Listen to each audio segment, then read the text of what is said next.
Pwede natin kagad siyang i-test sa speed test para malaman po natin kung nakatulong po ba. Okay, lumakas. So try natin siya. Okay, so ayan, yung ping natin ay nasa 18 mga boss. Tapos yung ating makikita nyo yung download natin, pumapalo po siya ng 40 to 50. Okay, so dito yan sa location ko. Yung ping nyo dapat nasa 15 to 25 ms lang mga boss, at yung download nyo at least 15 pataas. Okay, pero makita nyo yung download natin pumalo pa ng 60, at yung upload natin ay dapat nasa 10 pataas lang po siya.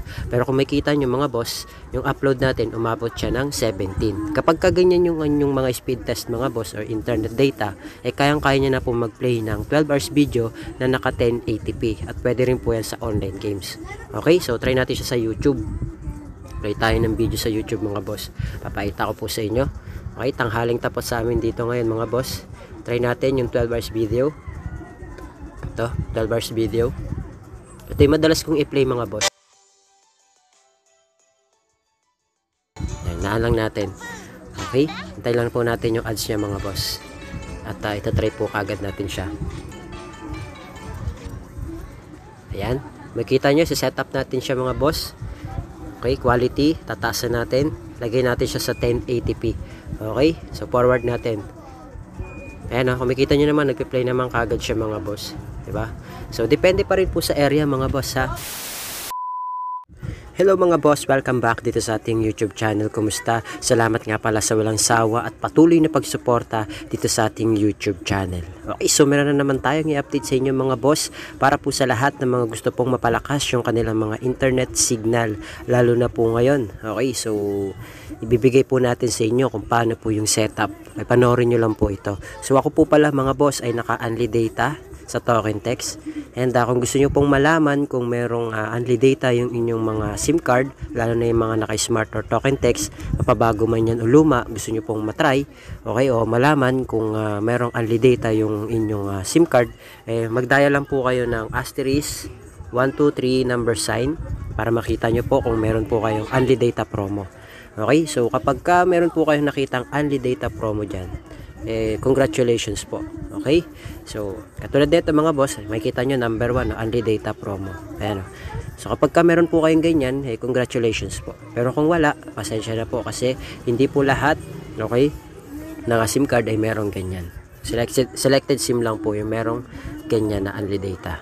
Okay, so ngayon mga boss, diretso na po tayo sa ating tutorial. So punta po tayo sa settings sa mga phone natin, connections, mobile networks, access point names or APN. So mag-a-add tayo ng panibago mga boss. So lagay lang natin dyan.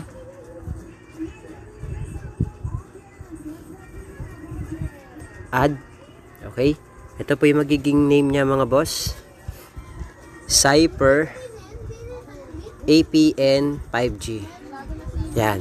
Okay, yan po yung name niya, Cyper APN 5G. Click lang natin yung okay. Tapos lagay nyo po dito sa kanyang APN ay cyper.internet. Okay, yan po ilalagay nyong APN, cyper.internet. Click natin yung okay. Tapos yung kanyang username mga boss, ito po yung lalagay nyo. Sorry. At cyper APN 5G 2024. Okay, so click lang natin yung okay. Tapos sa kanyang password naman mga boss, ito po, at cyper APN 2024. Ayan, so pwede nyo pong i-screenshot or pwede nyo pong ilista, okay, para meron po kayong guide. So ito mga boss, ito kanyang server, www.google.com. Okay, so click lang natin yung okay. Tapos punta tayo dito sa kanyang authentication type. Authentication type niya mga boss, lagay nyo lang dyan PAP or PAP. Ito po. Okay, click natin yung PAP. Tapos yung kanyang APN type naman mga boss, may mga cellphone na kailangang i-type, meron din namang cellphone na i-click na lang. So lagay nyo lang po dyan ay default. Okay, basta nakalagay dyan default. Click natin yung okay. Tapos Yung kanyang APN roaming, kanyang protocol naman mga boss, APN protocol, IPv4, IPv6. Ito po, nasa baba. Click po natin yan. Tapos yung kanyang APN roaming protocol naman po, ganun din po, IPv4, IPv6. Yan, click natin yan. And pagdating naman dito sa bearer mga boss, unspecified lang po. Bakit po? Okay, para sa mga naka 2G, 3G, 4G LTE, 5G. Okay? So, kung gusto nyo naman, kung naka LTE naman kayo, pwede naman dalawa naka-on. Okay? Pero kung gusto nyo, okay, para sa atin kasi, sa mga pangkalahatan ay unspecified na lang po. Okay? Click natin yung okay. Ngayon mga boss, isi-save na po natin siya. Click save. Tapos i-click na po natin yung ginawa po natin na APN para siya yung maging ating default, okay, na APN. So ganyan mga boss. Then pwede na po kayo mag airplane mode. Ayan, nakabukas na po yung ating data at saka yung hotspot. Okay, shareable po kasi yung only data promo natin. Okay, so airplane mode lang po natin ng at least 5 to 10 seconds, or kung mas matagal, mas maganda. Okay, para ma-refresh yung inyong data. Okay, then pwede natin kagad siyang i-test sa speed test para malaman po natin kung nakatulong po ba. Okay, lumakas. So try natin siya. Okay, so ayan, yung ping natin ay nasa 18 mga boss. Tapos yung ating makikita nyo yung download natin, pumapalo po siya ng 40 to 50. Okay, so dito yan sa location ko. Yung ping nyo dapat nasa 15 to 25 ms lang mga boss, at yung download nyo at least 15 pataas. Okay, pero makikita nyo yung download natin pumalo pa ng 60, at yung upload natin ay dapat nasa 10 pataas lang po siya. Pero kung makikita nyo mga boss, yung upload natin umabot siya ng 17. Kapag kaganyan yung mga speed test mga boss or internet data, eh kayang-kaya nyo na po mag-play ng 12 hours video na naka 1080p, at pwede rin po yan sa online games. Okay, so try natin siya sa YouTube. Play tayo ng video sa YouTube mga boss.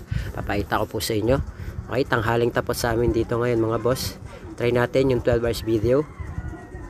Ito, 12 hours video. Ito yung madalas kong i-play mga boss. Yan, naan lang natin. Okay, hintay lang po natin yung ads niya mga boss. At itatry po kagad natin siya. Ayan, makita nyo, setup natin siya mga boss. Okay, quality, tataasan natin. Lagay natin siya sa 1080p. Okay, so forward natin. Ayan, kung makikita nyo naman, nagpe-play naman kagad siya mga boss. Diba? So, depende pa rin po sa area mga boss. Nakadepende pa rin po yan sa area. Okay, ayan makikita nyo. Kapag play naman siya. So, feedback na lang po kayo kung working o hindi. I hope na makatulong po sa inyo itong video tutorial. Forward nyo lang mga boss. Okay, ulitin ko po depende pa rin po yan sa area. Kung gaano siya kabilis, kung gaano siya kalakas. Okay, so yun lang. Thank you, God bless. See you on my next video.